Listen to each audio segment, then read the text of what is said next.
Live from the Grotto with Greg Hanna. Greg, what's going on, man? How are you? I'm doing really well, Neil. Hope you had a great week. Ready to talk to our new guest. I'm excited. Yes, Billboard-charting artist Evan Kraft joins us.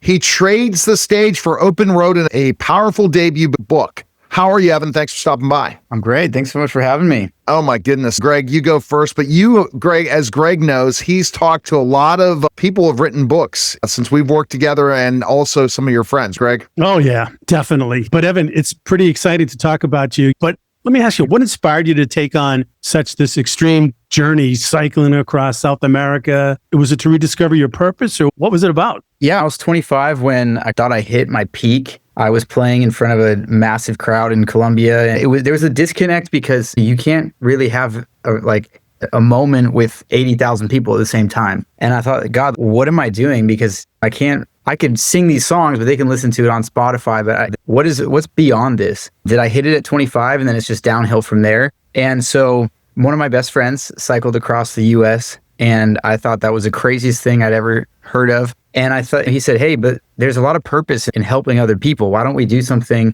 together? And so we built a tour, and we would cycle from place to place. But there was so much more when we ended up inviting 2 Venezuelan Paralympic athletes.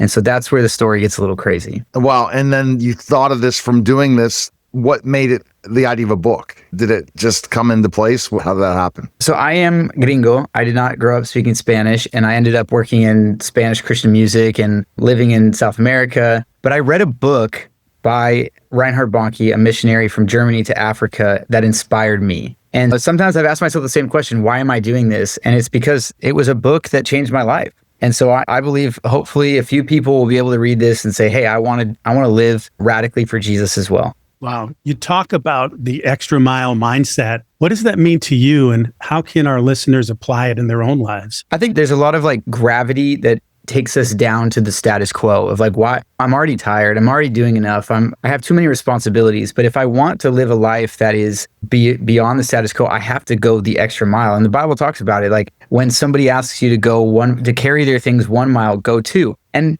it sparks curiosity. Why are you doing this? You don't have to do it. I've had so many people ask me in Latin America, and not that I can sing better, that I write better songs, but why are you here? And so when we do these crazy things, when we help our neighbors, when we pay for somebody at a coffee shop, people ask, why are you doing this?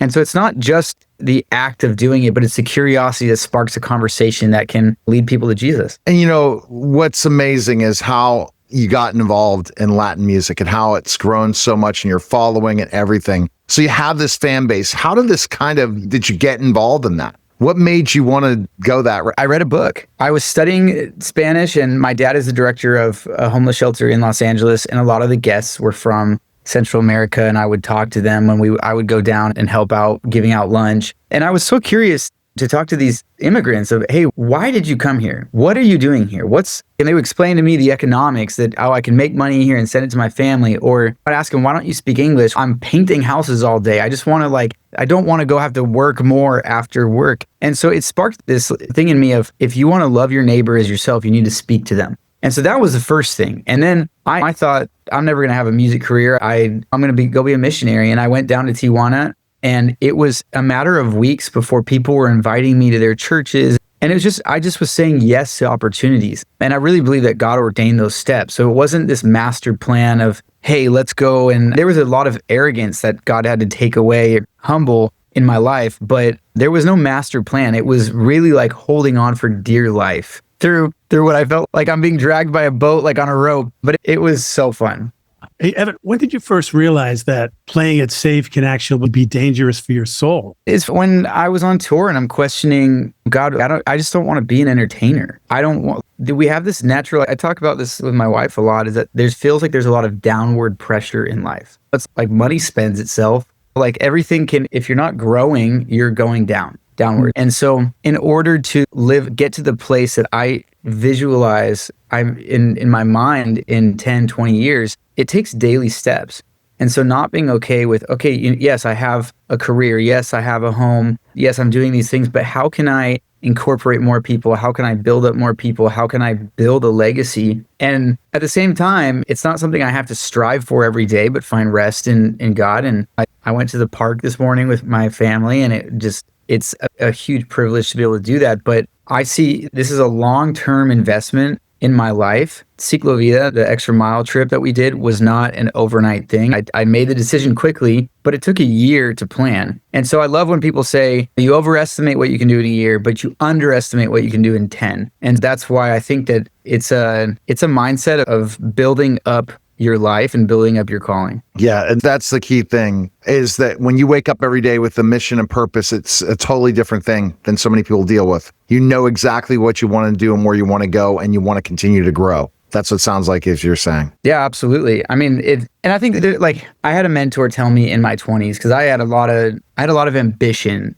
and it was, hey, if I don't win a Grammy by the time I'm 25, I'm a failure. And he was like, slow down there. Like, he's like, your 20s are setting up your 30s. And I don't want other people to think, hey, I didn't reach the zenith moment by the time I was 25. I hit a ceiling when I was 25. And I thought, I need purpose. I need to know that what I'm doing is, I love music, but I sing Christian music. The reason I sing Christian music is because I believe in the message. I don't do it because I'm all in on music. It's a conduit for me to communicate something. And so if tomorrow the best way for me to do it is write a book, then I'm going to write a book. But I have to keep my focus on what is the main purpose of my life.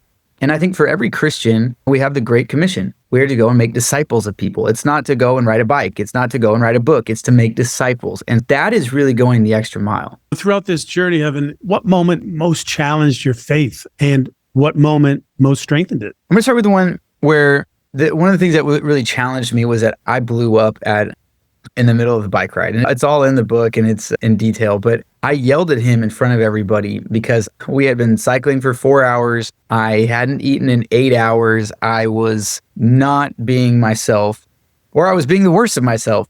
And that was challenging because it's, God, like, I'm obviously not enough. I'm obviously not the leader I should be right now. I'm obviously not in control and like exhibiting, like, what's the point of doing something? And I had a lot of leaders growing up that they talked a big game and then they would treat people poorly. And I think that is the opposite of what a Christian leader should do. And so that was a big thing for me that I had to confront. I had to apologize in front of everybody. And actually, I still work with this person today. He gave me permission to include it in the book.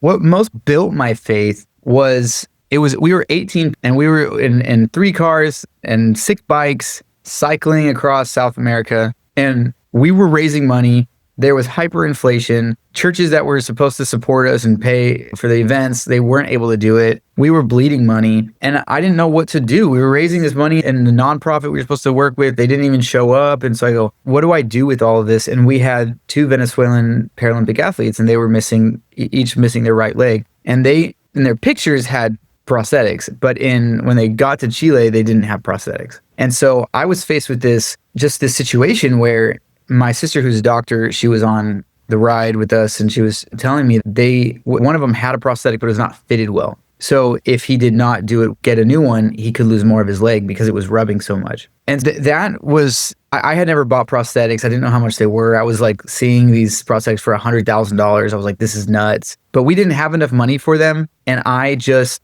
did a Hail Mary. And I was praying, and I was like, God, if you would make this happen, that would be absolutely incredible. And obviously it was a good result. And I encourage everyone to read the book, because that story in and of itself is enough to write the book and just to build up people's faith. And it was to see people come from a country where there is no hope, leave with hope, to not know Jesus and to leave knowing Jesus, and to have to use crutches to walk and leave. There were a couple, being able to hold hands while they walk was the craziest thing I've ever experienced in my life. Wow. All right. So Greg has this final question he asks the celebrity.